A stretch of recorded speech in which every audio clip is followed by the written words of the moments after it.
The Ahmedabad crash is a stark blow to Boeing, shattering the 787 Dreamliner's fatality-free record.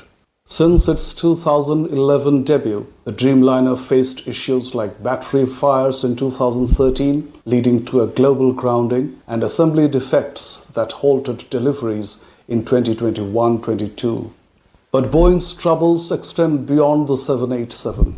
The 737 MAX crashes in 2018 and 19, which killed 346 people, exposed flaws in the MCAS software and inadequate pilot training.